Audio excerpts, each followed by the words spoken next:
Hey everyone, this is Mystic. You can call me Angel, and welcome back to my channel and the 150 Script Challenge.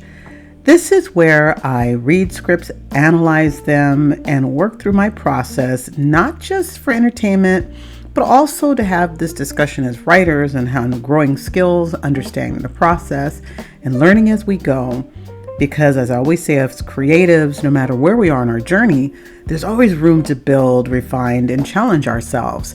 And as a screenwriter, I am always entertained by reading scripts, and I always believe that we can learn so much about this craft by learning from the skills of the people who have come before us or the people who are doing it with us today. So before I get started, as always, a little bit of housekeeping. I love the community.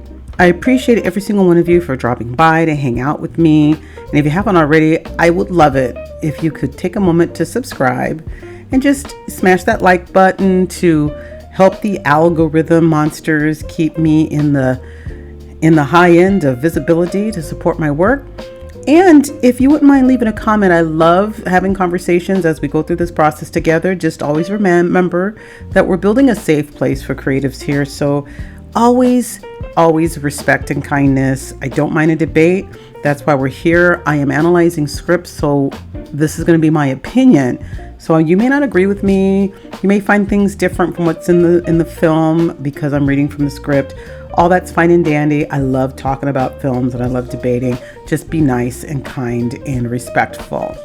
All right. So we are going to jump right into my 100 scripts challenge, 150 script challenge. Oh my goodness. I am on script number 17. I've got lots of notes, so you're going to hear lots of papers jostling around because this was a good one. I am going to be doing Pitch Black. So Pitch Black was a sci-fi horror film. I was able to find a draft. It was the first draft from March of 1998. It is a screenplay by David Twohy, based on material by Ken and Jim Wheat. It is a sci-fi survival suspense horror, and it is a pretty intense action film that this script was turned into.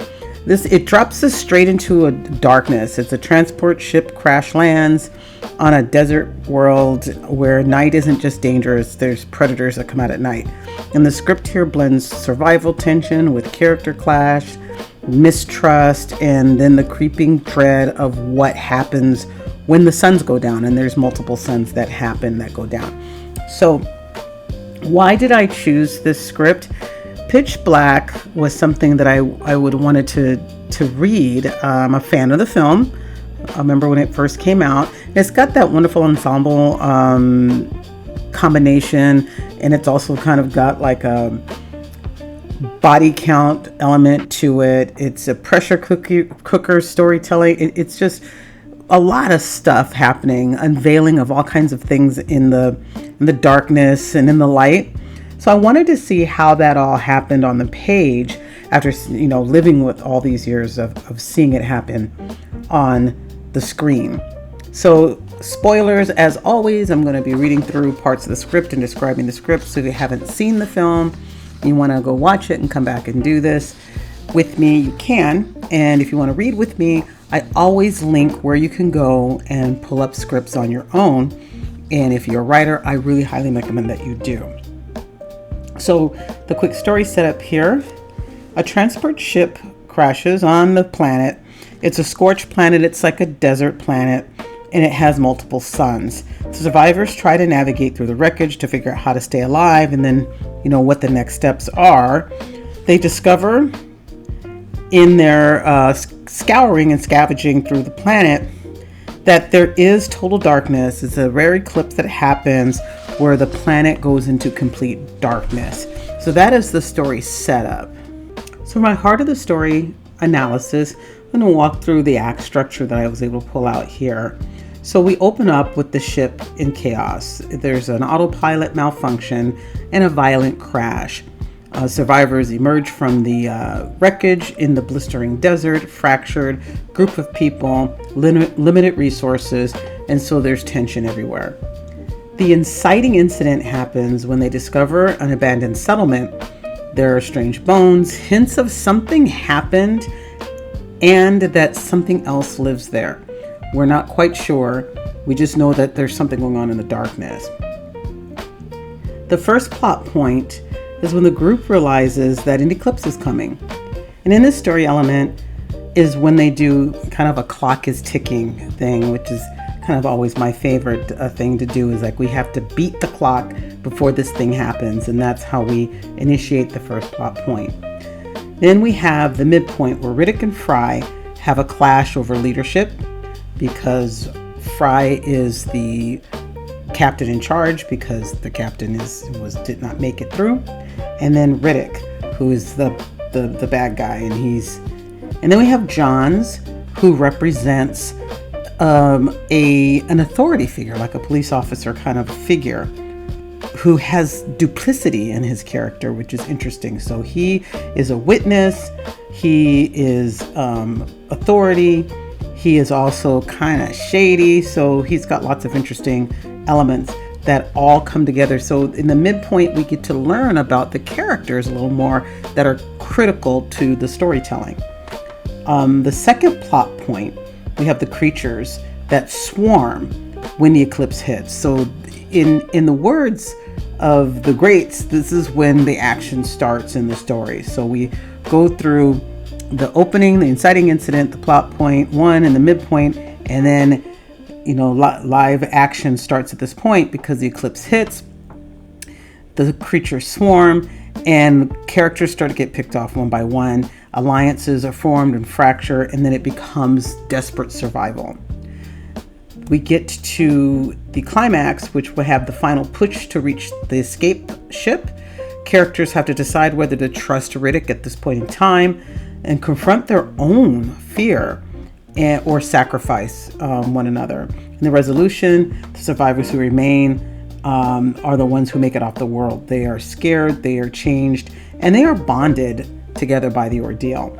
So the protagonist in this story is interesting because the protagonist in the story, for me, the protagonist is Riddick. And Riddick is kind of a dark anti-hero protagonist. He wants freedom. He is all about just being free, pure and simple. No chains, no escort. He has no desire for redemption arc. He just wants to be free, to be himself, to be unchained and unblocked. His need is to step out of pure self-survival and act for the group when it matters. That's his need. He wants to do what he wants to do when he needs to do it, not be told what to do.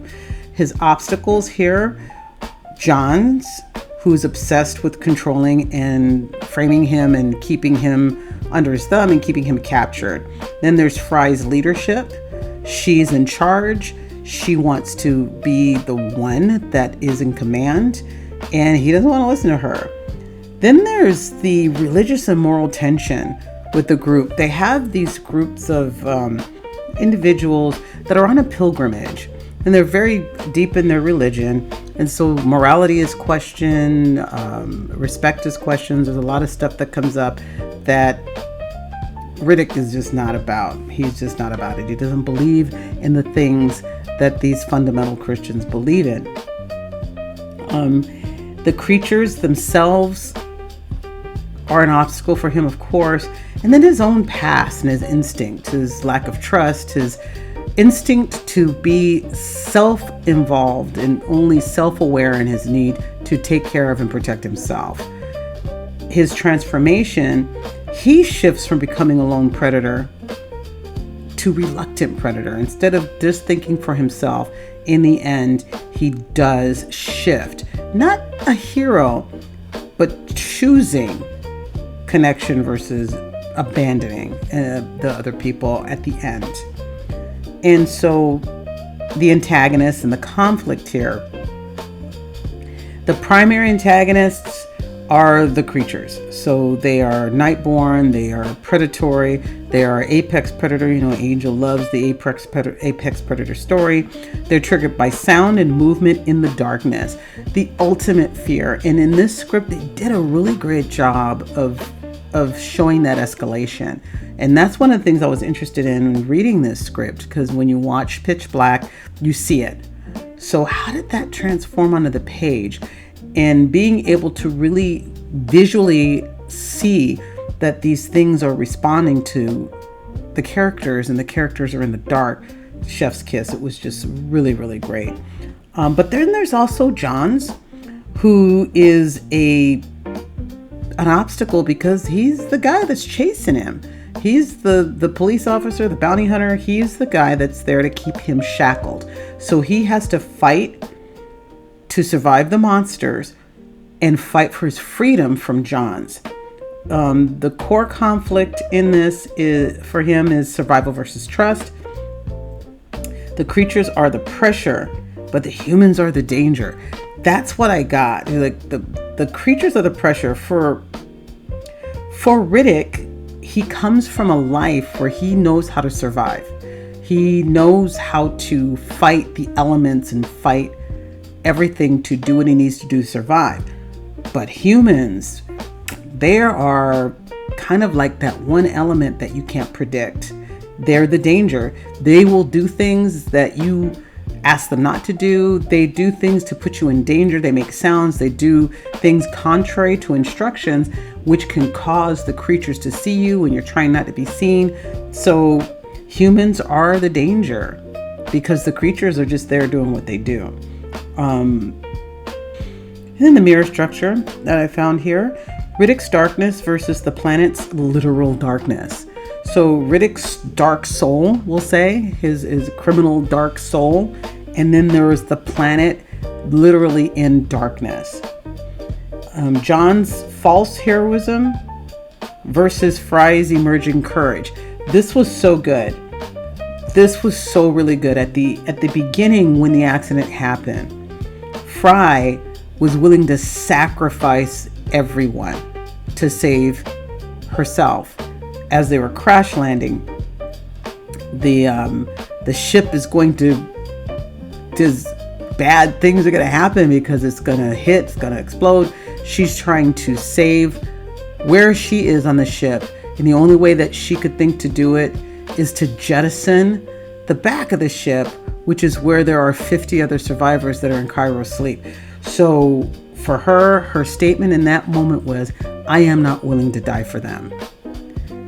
And at the end of the story, she says, I am willing to die for them. And she does.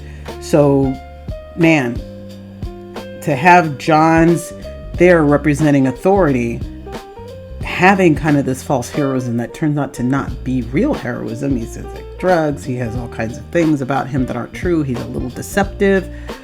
You can't trust him. And then Fry, who wanted to be trusted and wanted to be believed, and she wanted to be a hero. She wanted to be the one, and at the end she was the one. Now, how do we apply the hero's journey to this? Because I'm always, that's my favorite trope. So how do we apply the hero's journey to this? So the call to adventure here is the crash. Everybody has to adapt or die. The refusal to the call is, Riddick staying detached. He's happy to stand back and watch the group rather than getting involved. So the mentor and slash influence figures, there's Imam, who is the moral compass. He's the leader of the pilgrimage group. And he is the moral compass that kind of keeps Riddick facing the right way versus the dark way. Then there's Fry's leadership arc, for watching her go from wanting nothing but what she needs to being willing to sacrifice herself. You see him shift his focus by watching her shift her arc. And then the kids, there were a lot of young people in the story that their vulnerability, reminding Riddick of the stakes. I felt that was kind of cool. And then trials, there were lots of trials: crossing the desert, navigating canyons, hauling power cells to try to get to the skiff to work.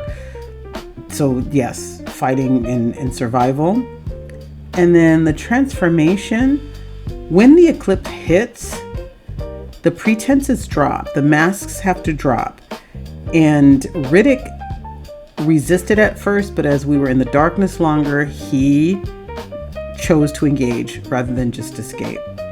And then the return, he earns his freedom by surviving and by choosing not to abandon the final survivors. And so he was now a survivor. And so what are our primary themes here? Morality under pressure. You know, there is a lot of focus here on morality choices. Who are you when survival demands everything? Leadership versus cowardice, especially for Fry. Because in the end, if you think about it, it is kind of cowardice. It's like you don't want to fight to save anybody. You want to just save yourself. Darkness within and darkness on the outside, inside, outside darkness. I thought that was kind of cool. And the cost of trust, the danger with withholding trust. Trust comes up a lot when you deal with these kinds of films. And the last 3 scripts we've done, I think we had the concept of trust hit really hard. Key emotional beats, the heartbeat of this script here for me. Fry's confession about almost jettisoning the passengers during the crash. Beautiful moment in the story when John throws it out there because he knew about it, and she confesses to the group that she was going to do it. John's unravels and reveals his instability, which is a pretty scary moment. And then, you know, the first reveal of the creatures, it was absolutely overwhelming, and it was really cool that they came out. This script is the language is kind of blunt and clear. It's not the kind of script I'm used to reading, real talk, and it is a first draft. So I could not find the final draft. I might try to find it again and look at it to see if anything shifted, but it was direct. It was very clear. This happened, that happened. There was no flourishing. It was a very clear script. And it also had a statement at the beginning, which I'm not used to. There was lots of notes and statements from the author about things. Let me see what this says. That's really interesting. The first thing you get before you read the script on here is a note that says, though mentioned often in the script, the creatures in pitch black are seldom seen at length. Rather, they are glimpsed, they are heard, they are felt. And then it goes on and says some more things. So the creatures aren't as descriptive in the script as like I might have made them, because the author said that. So a lot of the writing comes from a perspective of how the characters react and observe and are feeling with the creatures there. That was really cool. That was really cool. And then the final sacrifice that determines who's going to make it off the planet. It was Fry's sacrifice that allowed Riddick to get back to the skiff, that allowed those who survived to survive. That was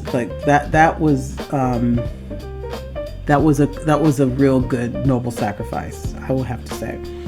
Symbolisms and motifs, again, I said it, light versus dark. Not just environmental, but in the moral aspects of human morality. Shadows. Riddick's comfort versus others' fears. Alcohol and drugs, you know, they had alcohol. Alcohol was used as a spark for life because they used the alcohol to help keep light going. But then you had drugs that Johns was using. The thing that was real interesting is that he had the drugs, but then those drugs he had could have saved somebody's life at the beginning if he had told everybody that he had the drugs, and he didn't. The ruins in the bones at the beginning, seeing the outcome of what it looked like in the past when these things were flying around before you knew what these things were. That was something that sat out for me. Then finally, the connection, the heartbeat. This script is who people become when the lights go out. I say that and it sounds simple, but that's what it came down to for me when I read the script and I went through and I did my notes. I'm like, this is who you are when the lights go out. And not everybody is nice and sweet and wonderful when fear takes over. It's not about the monsters. The monsters are always there. You're going to have a movie. You're going to have a story. Monsters are there. Lights go out. There's the monsters. It's not about who the monsters are. It's about who we are when we're in that situation where we're facing the monster. Some key craft lessons that I see from this. The environment as the antagonist, I've said this before, where the planet or the place, the location is like a character. And this was done really well. The tension of the group, the ensemble, coming together, that every character has a role, and that the escalation is done through the characters, whether they are taken out one by one, how the others engage, how the others react. That ticking clock, that clock-based storytelling, when they see that the eclipse is coming and what we have to do, and then finding out that it comes and not realizing what it really was about, really, really magnificent. And then using monsters as magnifiers to what we are, human truths, untold, not just because of fear, because of little things about ourselves. And then character morality, who we are that is causing this thing to fall apart. Everybody has their little skeletons in the closet and the little monsters in their personalities. This story did a really good job of showing the flaws of characters of individuals that was actually the reason that caused them their demise in the end. My personal reflection. Reading this script was a reminder for me that survival stories shine when the group is broken. And we've done this before, like I said. We've had the stories before where we've looked at a group of people being affected by something has invaded their space and things happen. And if the group is cohesive, they usually have to introduce something wild. And it's about the wild element that they've introduced. But the story is also really good when the group is broken, when there's some sort of a shattering element within that group that makes it difficult for them to come together to try to fight together. And that is a classic way to write in these kind of monster movie themes, and it works. It's absolutely brilliant. So I love it. In every dynamic, believer, criminal, coward, leader, zealot, it creates that friction that pushes the story forward even before the monsters arrive. So you're already feeling it. You're already in it. And then, oh yeah, there's a monster. That's right. So I love that. And it's also one of those scripts that makes me think about pressure.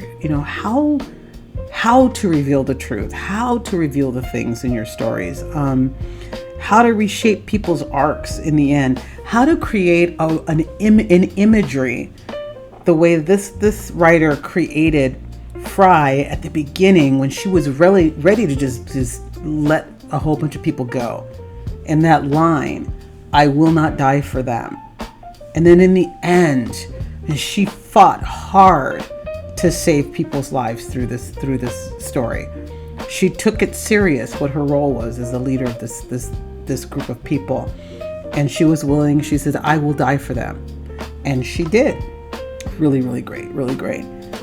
And like I said, at its heart, Pitch Black is about who you choose to be when everything goes dark, and how light isn't about the sun overhead, or suns in this case, but the choices you make when fear takes over. I really enjoyed this script, and I was hoping I would, because like I said, I am a fan of Pitch Black. If you've enjoyed this, I'm a writer. As I said, I have some novels out there, some novelettes out there. You can find me on Amazon, Dr. A.Y. Heath. I will put some links in my description here. I would love it if you could check out some of the work I've done. But if you are a creative, I'd love to work with creatives to help them get their processes going. And I've spent the last year pivoting, pushing, and holding it all together. And if you've been like that and you're feeling like your own vision keeps getting pushed to the other side as you are making your way through life, I want to invite you to participate in something I call Claim Your Creative Edge. It's a 4-week guided reset to help you clear the noise, get your process back on track, and build your creative year with purpose and focus. I like to share with people that 2026, if you're listening to this in current time, is a 1 year. 2 plus 0 plus 2 plus 6 is 10. 1 plus 0 is 1. That means it's the start of a new 9-year cycle. And this isn't about New Year's resolutions. This is about reclamation. Reclaiming your voice, your rhythm, your creative identity. And I created this process to help people step into their creative box and create. We need the new voices. We need you. We need new stories. We need new everything, as you probably realize yourself as someone who watches and enjoys films and television. And I'm going to create video modules. We'll have one-on-one weekly sessions. We will have meditations. We will work together. And in this process, I will help you put together your manifesto so that you will create solid goals and achieve those goals in this path of creativity that you have. I have a ruby, diamond, and sapphire level that you can join. And I would love for you to step in with me and let's make that creative vision happen. I do have one bonus for you. It's my Black Friday special. If you sign up before November 30th or by November 30th, on December 1st, we have a special 1-day bonus session live where I will take you through it's a little bonus session that I'm calling Igniting Your Creative You.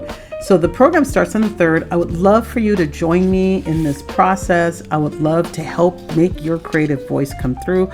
I will be dropping the link below so that you can tap in and join, or if you have questions, you can send me an email. My contact information will be in the description as well. But in the meantime, I appreciate you a lot, and I need you to do me a big favor, please. Hit subscribe, hit that like button, and know that if you are a creative and you have a wonderful idea inside you, it's time to get it out because we need your voice, we need your story. Next up, we're going to be diving into another script where survival is probably going to be a question. I think you're going to like the next one too. And if you like this, I'd love to hear you in the comment section. In the meantime, thank you for coming by. Thank you for sharing this space with me. And hey, I will see you next time. Bye-bye now.